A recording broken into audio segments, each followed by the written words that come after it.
آج میں نے اپنے آپ کو قتل کر دیا۔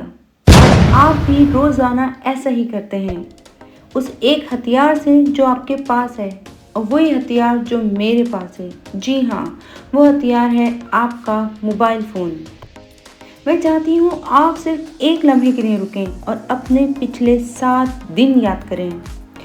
ذرا سوچیں، کتنے گھنٹے ایسے تھے کہ آپ نے واقعی کسی اہم کام پر لگائے اور کتنے گھنٹے ایسے تھے جو بس غائب ہو گئے، آپ کو یاد بھی نہیں کہ وہ کہاں گئے۔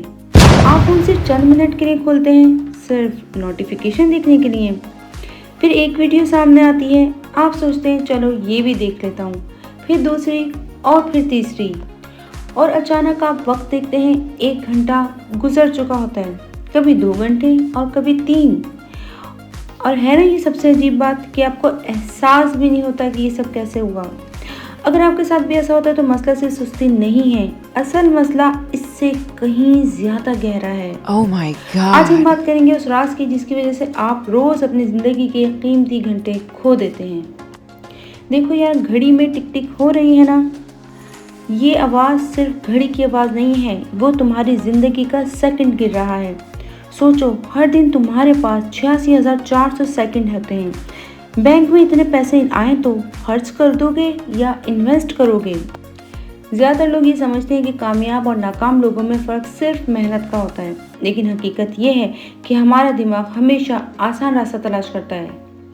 ہمارا دماغ آج بھی ایسے کام پسند کرتا ہے جن میں کم محنت ہو اور فوری انعام مل جائے۔ یہی وجہ ہے کہ بستر پر لیٹ کر ویڈیوز دیکھنا آسان لگتا ہے، لیکن کتاب کھول کر پڑھنا مشکل محسوس ہوتا ہے۔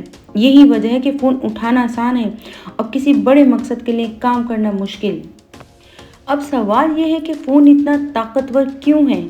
اس کی وجہ ایک کیمیکل ہے جسے ڈوپامین کہا جاتا ہے۔ بہت سے لوگ سمجھتے ہیں کہ ڈوپامین خوشی پیدا کرتا ہے، لیکن حقیقت میں ڈوپامین آپ کو مزید حاصل کرنے پر مجبور کرتا ہے۔ جب آپ ایک دلچسپ ویڈیو دیکھتے ہیں تو آپ کا دماغ کہتا ہے شاید اگلی ویڈیو اس سے بھی بہتر ہو۔ پھر آپ اگلی ویڈیو دیکھتے ہیں، پھر دوبارہ وہی بات کرتا ہے اور یہ سلسلہ چلتا رہتا ہے۔ اس لیے آپ رکنا چاہتے ہیں لیکن رک نہیں پاتے۔ یہ کمزوری نہیں ہے، یہ انسانی نفسیات ہے۔ لوگ اکثر کہتے ہیں اگر ہم زیادہ ذہین ہوتے تو اپنی زندگی کو بدل لیتے، لیکن حقیقت یہ ہے کہ ذہین لوگ بھی وقت ضائع کرتے ہیں۔ بہت سے کامیاب لوگ بھی سوشل میڈیا میں گھنٹوں گزار دیتے ہیں۔ فرق صرف یہ ہے کہ کامیاب لوگ جلدی واپس آ جاتے ہیں، وہ اپنی غلطی کو پہچان لیتے ہیں اور دوبارہ اپنے مقصد کی طرف لوٹ جاتے ہیں۔ وہ کامل نہیں ہوتے، وہ صرف باشعور ہوتے ہیں۔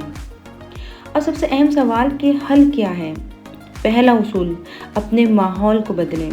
اگر فون ہمیشہ آپ کے ہاتھ میں ہوگا تو آپ اسے استعمال کریں گے، اس لیے کام کرتے وقت فون کو اپنے سے دور رکھیں۔ دوسرا اصول، کام کو چھوٹا بنائیں۔ میں 3 گھنٹے پڑھوں گا مت کہیں، صرف یہ کہیں میں 5 منٹ شروع کروں گا، کیونکہ اکثر سب سے مشکل کام شروع کرنا ہوتا ہے۔ تیسرا اصول، اپنے وقت کا حساب رکھیں۔ 1 ہفتے تک لکھیں کہ آپ کا وقت کہاں خرچ ہو رہا ہے۔ اکثر لوگ سچ جان کر حیران رہ جاتے ہیں۔ آخر میں آپ سے ایک سوال پوچھنا چاہتی ہوں، اگر آج رات کوئی آپ کو بتا دے کہ آپ کے پاس صرف 1 سال باقی ہے، تو کیا آپ اپنا وقت اسی طرح گزاریں گے؟ شاید نہیں، کیونکہ اصل مسئلہ وقت کی کمی نہیں، اصل مسئلہ یہ ہے کہ ہمیں لگتا ہے ہمارے پاس بہت وقت ہے، اور یہی سوچ ہمیں سب سے زیادہ نقصان پہنچاتی ہے۔ یاد رکھیں، پیسہ واپس آ سکتا ہے، موقع دوبارہ بھی مل سکتا ہے، لیکن جو وقت گزر جائے وہ کبھی واپس نہیں آتا۔ اس لیے جب اگلی بار آپ فون کھولیں تو خود سے صرف ایک سوال پوچھیں، میں وقت استعمال کر رہا ہوں یا وقت مجھے استعمال کر رہا ہے؟ یہ ویڈیو تمہارے لیے نہیں تھی، یہ اس بندے کے لیے تھی جو کل رات 3 بجے مر گیا تھا۔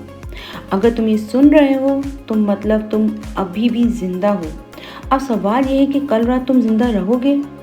فالو کر لو اگر زندہ رہنا ہے، ورنہ اگلی ویڈیو تک شاید تم بھی نہ رہو۔